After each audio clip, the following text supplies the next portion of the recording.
Hello दोस्तों, कैसे हैं आप लोग। हमारी आज की कहानी का नाम है जन्मदिन। मम्मी जी, आप आजकल ऑनलाइन बहुत शॉपिंग कर रही हैं। जब देखो कुछ ना कुछ आता ही रहता है आपके नाम का। कीर्ति ने सासू माँ अमिता जी से कहा, बहू ये सब मैं नहीं मंगवाती। मेरे पास इतने पैसे ही कहाँ रहते हैं जो कुछ खरीदारी करूं। ये सब तो स्नेहा और बड़ी बहू भेज देती है। अमिता जी ने सहमते हुए कहा, आप हमारे पास रहती हैं तो उनसे कुछ मांगने की क्या ही जरूरत है, हम नहीं देते हैं क्या। कीर्ति ने पूछा, बहू ये तो तुम अपने ही दिल से पूछो, कहकर अमिता जी पैकेट खोलकर देखने लगी। देखा तो कीर्ति ने भी। तभी अमिता जी के फ़ोन की घंटी बजी। देखा तो बेटी स्नेहा का फ़ोन था। हाँ हेलो बेटा, माँ जन्मदिन की बधाई हो। ये तो बताओ सूट कैसा लगा। आज तुम्हारा जन्मदिन है ना, इसको ही पहन लेना। और हाँ, पहली बार छोटे बेटे के साथ हो। ये तो बताओ क्या क्या तैयारियाँ चल रही हैं वहाँ, स्नेहा चहकते हुए पूछी।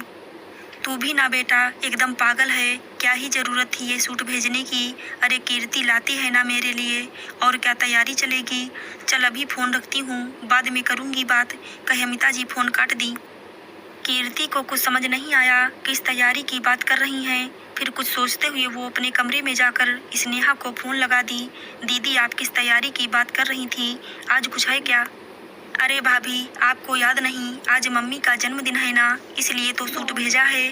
कुछ दिनों पहले मैं ऐसे ही बातों बातों में पूछने लगी तो बोली, मेरे कपड़े अब टाइट हो रहे, घर में तो मुझे नाइटी में ही आराम लगता है। बाहर जाने के लिए सूट लेने का मन है, देखती हूँ कब लेती हूँ। बस माँ के लिए मैंने भेज दिया। बताओ ना क्या तैयारी कर रही हो, स्नेहा चहकते हुए पूछी। मुझे तो याद भी नहीं था, ना आपके भैया ने कुछ बताया।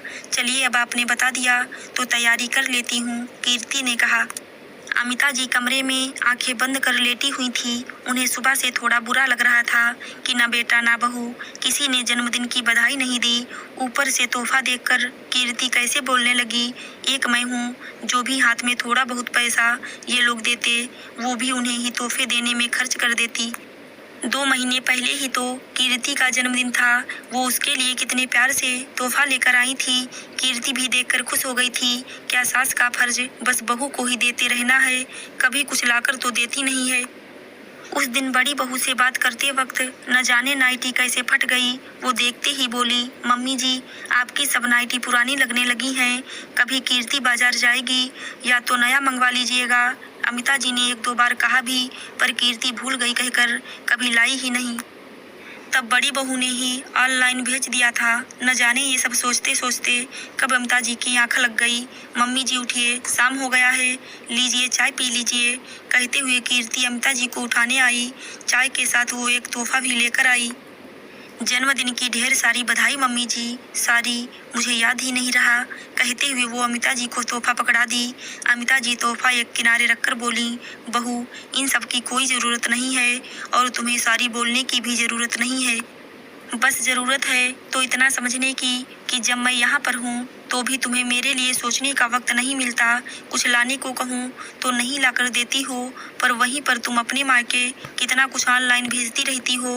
कमाता मेरा बेटा है, पैसे लाकर सब तुम्हारे हाथ में रख देता, ये बोलते हुए कि घर के लिए और मम्मी को जो भी ज़रूरत हो इसमें से ले आना, पर तुम कभी नहीं लेकर आई। साथ तुम्हारे रहती हूँ, पर जरा सा फ़ोन पर बीमार देख बड़ी बहू और बेटी समझ जाते, वो फटाफट ऑनलाइन सामान भिजवा देते। पर तुमसे नहीं होता। मुझे कोई तोहफा ही देना चाहती हो तो बस इतना करना, दूर बैठी माँ की जितनी फिक्र करती हो थोड़ी यहाँ साथ रहती सास की भी कर लिया करना। कीर्ति चुपचाप सुन रही थी, जानती थी वो गलती कर रही है, क्योंकि पति काम की अधिकता में व्यस्त रहने के कारण पत्नी पर भरोसा कर सब जिम्मेदारी उसे सौंप रखा था, पर वो तो अपने मायके वालों के लिए ज़्यादा परेशान रहती थी। अमिता जी भी कभी बेटे से कुछ कहती नहीं थी। वो सुबह जल्दी निकल जाता, रात 10 बजे आता, माँ को समय ही नहीं दे पाता था। ऐसे में अमिता जी की उम्मीद बहू से रहती, पर वो अपने में मग्न।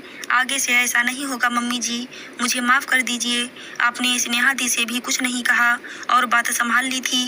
कीर्ति शर्मिंदगी महसूस करते हुए बोली, कोई बात नहीं बहू, अब तुम समझ गई हो, यही मेरे लिए बहुत है। अमिता जी उसके सिर पर प्यार से हाथ फेरते हुए बोली, एक बार तोहफा खोलकर तो देखिए ना मम्मी जी, कीर्ति ने आग्रह किया।